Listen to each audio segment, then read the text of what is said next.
Obviously, swing voters represent just one part of the marginalized moderate majority, but remember, there will be a serious third choice here as well. Polls show that Robert F. Kennedy Jr. mounting a credible third-party bid, particularly in the battleground states. It's obviously a reach to say he has a serious chance to win, but the numbers show he's doing far too well to be dismissed or ignored. He's certainly a factor to consider as President Biden, former President Trump compete for votes, and let's be clear, they're going to have to compete for them. They hide in their partisan corners. We should make sure they are doomed. But how exactly do we do that? I don't know. So let's ask someone who does. Geraldo Rivera joins us, the veteran journalist and NewsNation correspondent at large. Geraldo, good to see you. Am I being too preachy here?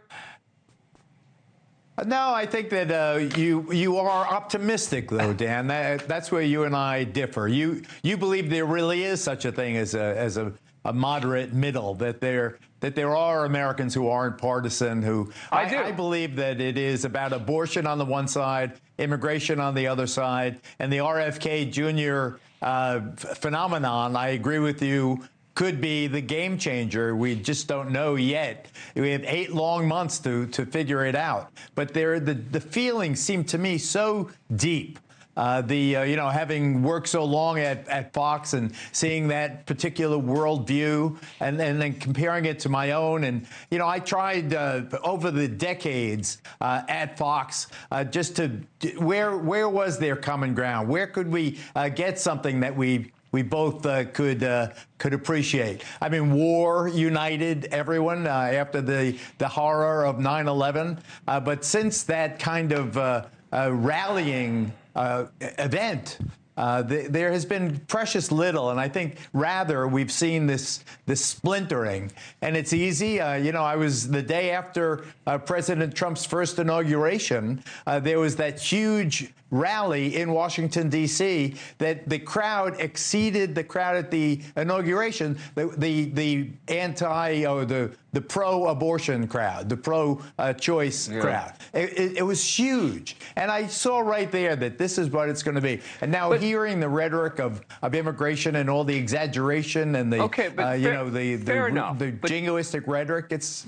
But don't you think that both of them, right? I mean, Trump is now being forced to address, you mentioned abortion, right? He's coming out against this Alabama ruling on IVF. He's, suggests he's not going as hardcore, for example, as someone like Ron DeSantis was on the issue, because he recognizes the need to appeal to the suburban moderates. Biden now suddenly cares about the border for the exact same reason. I don't think that's a bad thing. I think that's actually a good thing that both of them are being forced to address this. I just worry that both of them are also going to get tugged, in particular by the left and right-wing media that are going to say, hey, don't do that. But even the operators, Dan, within their respective camps, they are not people with tolerance for the other side, for the other worldview. These are ideological warriors. They reject those who see things differently or who stack up differently. And yes, the media does aggravate it, but you cannot forgive the professional politician, the agitators. Yeah. Take the Democrats, for instance. The Democrats have historically relied on the African-American vote.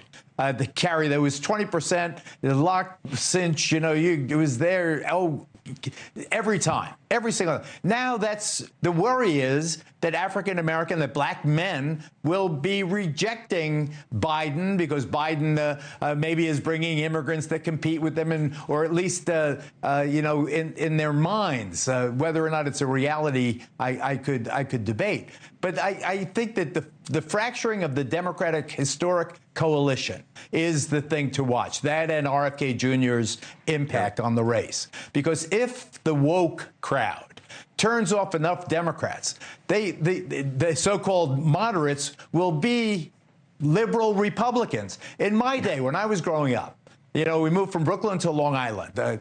Quickly, I'll tell you my family story. Quickly, my dad became a Republican because the town of Babylon was Republican. He wanted to fit in. He was a recent immigrant from Puerto Rico. You know, so he wanted the American dream. So he became a Republican. So we never even talked to the Democrats. It was just, you know, it was something that's almost traditional. Now, we didn't have abortion as an issue. We didn't have immigration as an issue. You know, they were liberal Republicans, they were liberal Democrats, they were conservative Republicans, conservative Democrats, moderates on both, but you don't have that anymore. Now you just have people choosing sides, and I think it's going to be vicious, divisive, ugly, and expensive.